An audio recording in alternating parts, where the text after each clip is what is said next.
Result are on the way. डर लग रहा है, समझ नहीं आ रहा कि क्या कैसे होगा।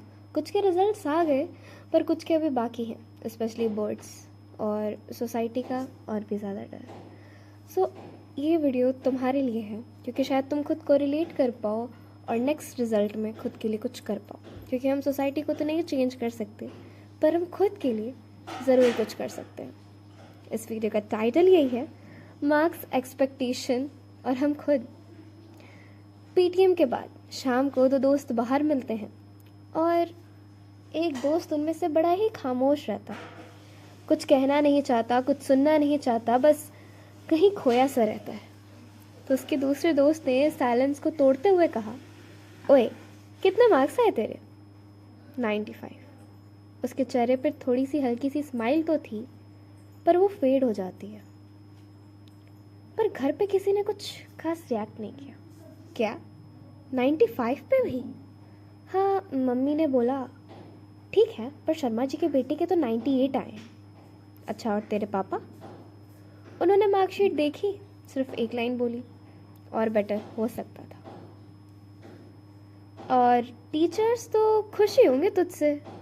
तो वो कहता है, हाँ मतलब खुश नहीं है, सेटिस्फाइड भी नहीं है, बस इतना कहा तुमसे और एक्सपेक्ट किया था। यार मतलब 95 भी कम पड़ गए तेरे लिए? यहाँ सबके लिए कम ही पड़ता है, पेरेंट्स के लिए कम, टीचर्स के लिए कम, सोसाइटी के लिए कम, और धीरे धीरे ये खुद के लिए भी कम लगने लगता है। अच्छा ठीक, ये सब छोड़, ये बता तेरे दोस्त क्या कह रहे थे? सामने से तो कॉन्ग्रेट्स कहा पर पीछे से बस यही सुनने को मिला, इस बार लक काम कर गया इसका।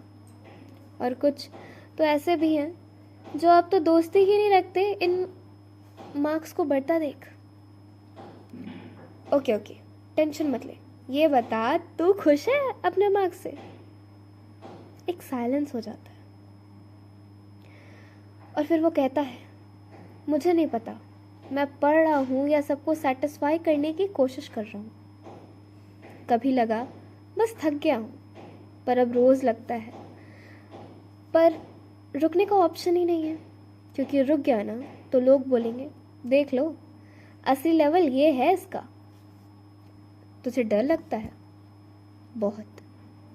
रिस्पेक्ट खोने का डर, लोग क्या कहेंगे इसका डर, घर वालों की एक्सपेक्टेशन टूटने का डर, और सबसे ज़्यादा खुद की नज़रों में ही गिरने का डर। फिर एक दूसरा दोस्त वहाँ आकर उन्हें ज्वाइन करता है और उसकी तरफ देखकर बोलता है, पर एक बात बता, इतने सारे डर के बीच तू खुद कहाँ है?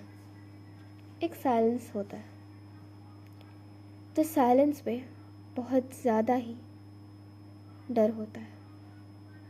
और फिर उसका दोस्त ये साइलेंस तोड़ते हुए कहता है, तूने कभी सोचा है तू मार्क्स के लिए पढ़ रहा है या नॉलेज के लिए? सच बोलूं, मुझे पढ़ना पसंद था, सीखना अच्छा लगता था, पर अब सब सिर्फ नंबर बन गया है। चैप्टर ख़त्म नहीं होते, बस सिलेबस ख़त्म होता है। इसलिए ना तू खुश नहीं है, क्योंकि तू सीख नहीं रहा, तू सिर्फ रेस में भाग रहा है, और रेस में खुशी नहीं मिलती, सिर्फ फिनिश लाइन मिलती है। अच्छा, पर अगर मैं रुक गया या मार्क्स कम आए तो क्या? लोग जज करेंगे, वो अभी भी कर रहे हैं। पेरेंट्स कंपेयर करेंगे, वो तब भी करेंगे। टीचर्स एक्सपेक्ट करेंगे, एक्सपेक्टेशन करने से वो रुकेंगे नहीं। और दोस्त जेलस होंगे, वो तो वैसे ही हैं।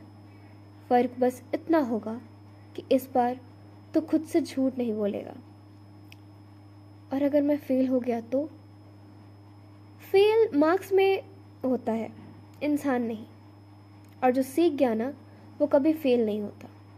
थोड़ी देर सबके सब चुप रहे, हवा चल रही है, पेपर पत्ते उड़ रहे हैं।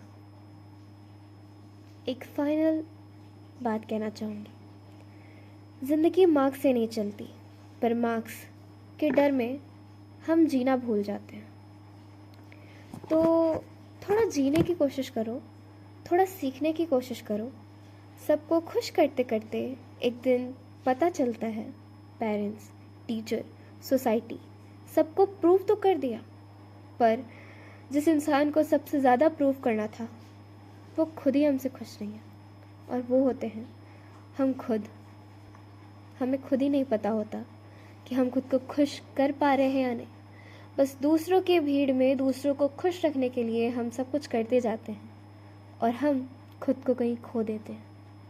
तो आई होप अब अगले रिज़ल्ट या इस रिज़ल्ट में हम खुद को नहीं खोएंगे, कुछ नया सीखेंगे, अपनी ज़िंदगी को जिएंगे, और जो सोसाइटी हमारे लिए कुछ करती नहीं हमें जज करने के अलावा, उसकी बातों पर ध्यान नहीं देंगे।